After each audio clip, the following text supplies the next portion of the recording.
They're generally resilient against the coronavirus, but when it comes to depression and anxiety, children are right on par with adults. A recent poll of parents found nearly half of their teenage children are facing new or worsening mental health issues.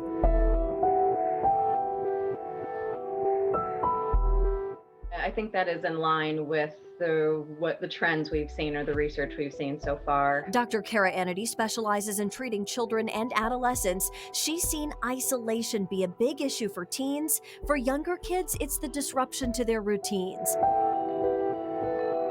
Even as kids return to in-person learning, strict rules keep them from getting close to others. That's just been really heartbreaking to see these kids just not feel like they belong in the way that they used to feel, and that's all because of COVID. School counselors like Missy Smith are often the only access to mental health care for Oklahoma children. They can identify warning signs and train teachers to do the same. All Oklahoma kids have access to somebody in their life like you?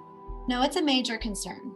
Something that OSCA has been actively trying to advocate for with our legislators right now. Smith is sounding the alarm on what was already a crisis before the pandemic. Oklahoma has just one school counselor for every 430 students. The recommended ratio is 1 to 250. It is a concern that we're going to miss something, and that's going to be damaging to these children's future. Or damaging to their safety. We asked sociologist and criminologist Howard Kurtz if we should expect to see more violence on school campuses. We all want society to go back to normal, but we have to ask ourselves, what was our normal before all of this happened? School shootings were a big issue. And already they're back in the news. One person is dead. Pine Bluff police on the scene of a school shooting. One person has been shot.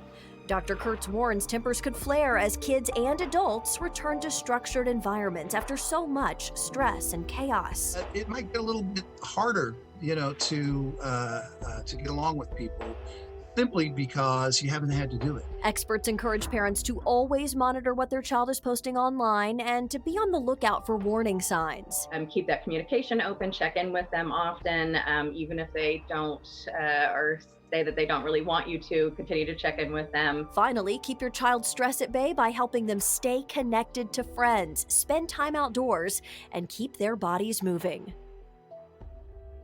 So here's what to look for. For elementary-aged kids, signs include behavior problems, reduced verbal responsiveness, sleep issues, problem with attention, and asking a lot of what-if questions.